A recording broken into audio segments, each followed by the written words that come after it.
The Buffalo Bills just got a truckload of great rookie news. Bills Mafia, I'm excited today to break down 4 Buffalo Bills rookies who actually are producing not just like rookies, but they're producing like veterans. And frankly, a lot of us a couple months ago were trying to like crucify Brandon Beane and saying he was a terrible GM, which, okay, there is some things that I disagree with him on. And why hasn't he traded for a receiver yet? But nonetheless, he's picked some good players this year. And I want to break down how they're contributing right now and how they're actually, I think, continually going to keep this playoff window, as people talk about, open, and how the Bills are not a declining team, but they're actually an ascending team. But first, I just have to acknowledge the elephant in the room is the confirmed news that Michael Hoyt did tear his Achilles.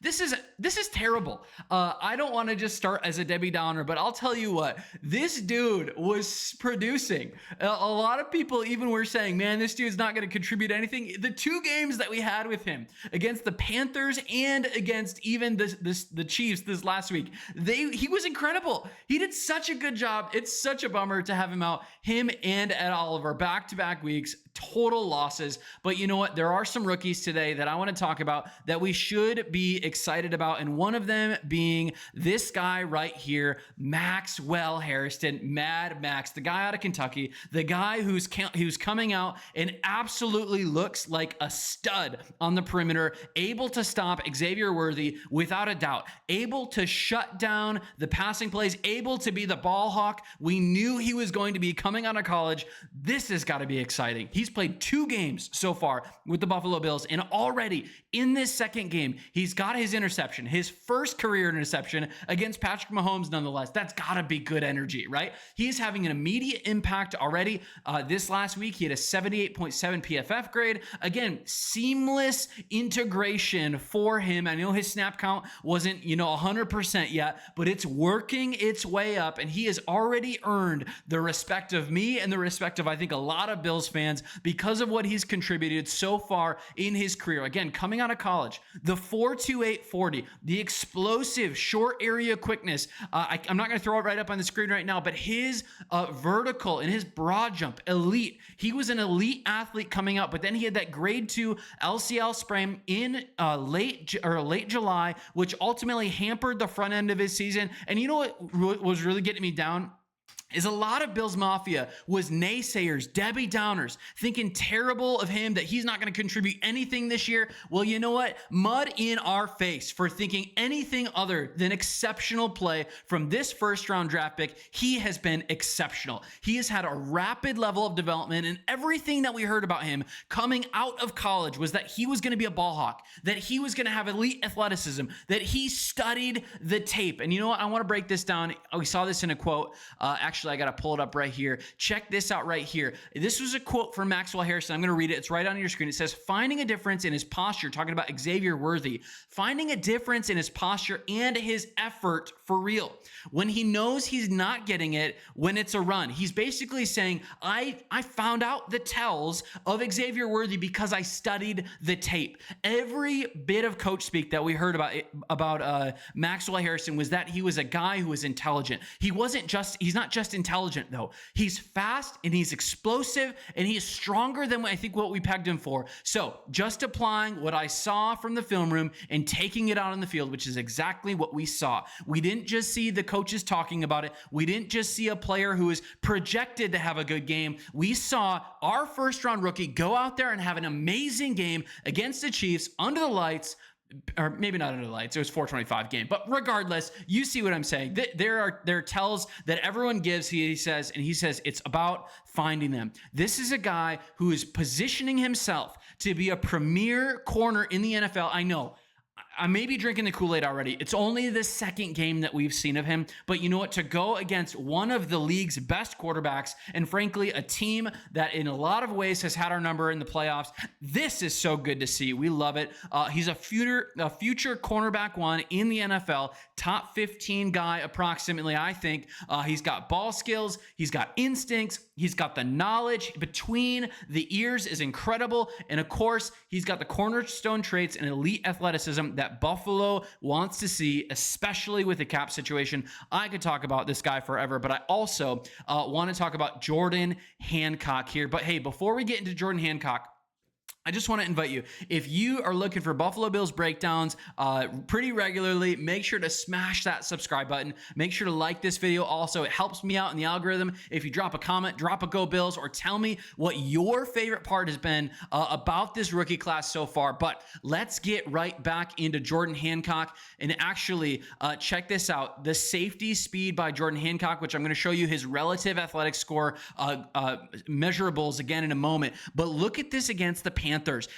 Andy Dalton's about to hand the ball off to Rico Dowdle. Rico Dowdle runs the ball right up the middle, but who catches him? Not Taylor Rapp, not Jordan Poyer. Love those guys in different ways. Jordan Poyer is an older guy, but we also know that Taylor Rapp's been injured. We'll see what we get out of them later in the season. But Jordan Hancock, the guy who's gotten an elite relative athletic score, as you now see on the screen, he made the tackle. He has been incredible in some of these safety or nickel looks, especially now with Teron Johnson, who's randomly showed up again. What is going on with these players showing up on the injury report middle of the week, i.e. Ed Oliver, i.e. now Teron Johnson. But he has a great level of speed. Again, 4.45 speed. But the things that really get me excited about him as a potential future cornerstone safety, one, pedigree coming out of Ohio State, of course, but two, look at his explosiveness. The 9.96 or 9.86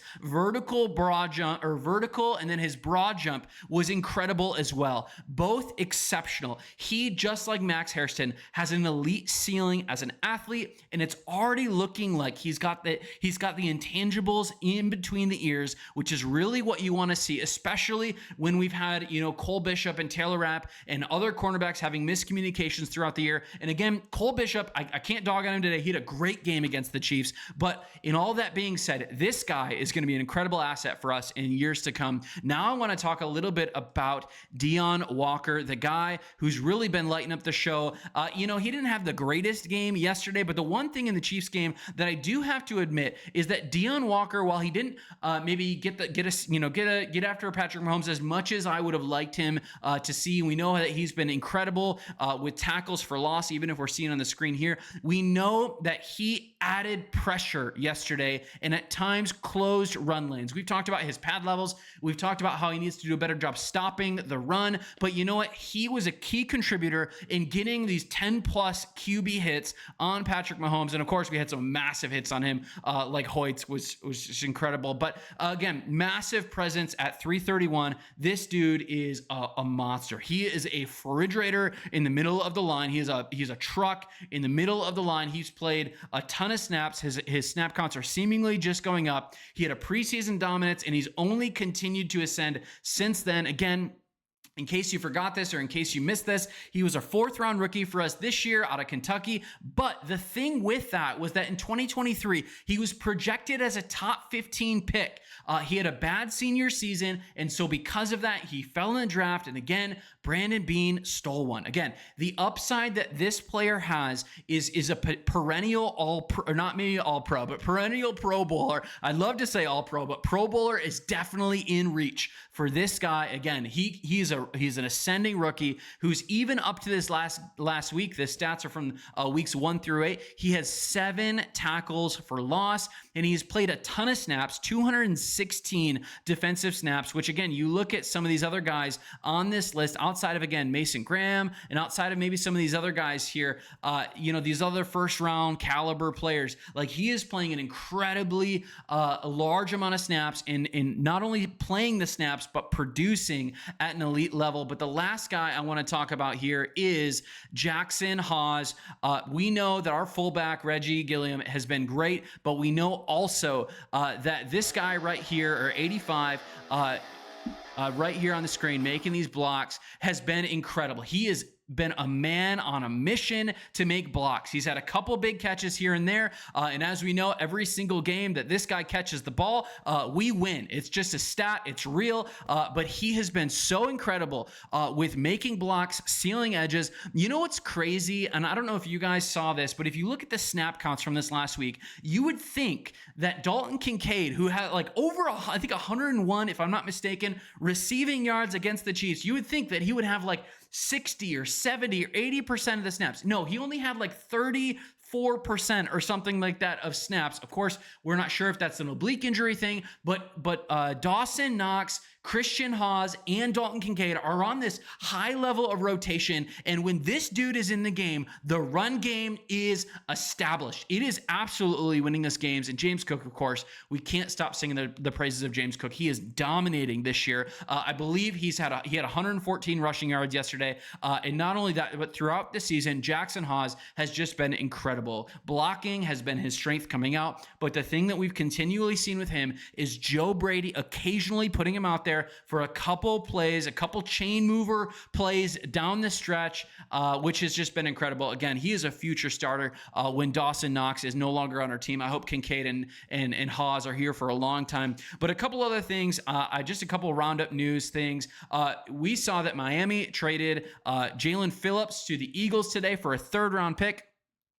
I wish we could have got Jalen Phillips for a third-round pick, especially with Hoyt out. Of course, now people are like, okay, give us Waddle for a second-round pick or whatever it is. That's just probably not happening. I want that for our team, especially with the recent injuries with Ed Oliver and Michael Hoyt. But regardless, there is players that are on the move right now. The question is Brandon Beane going to make a move? Do you think Brandon Beane is going to make a move? I hope he does, and I hope it might be a top-tier talent like Trey Hendrickson.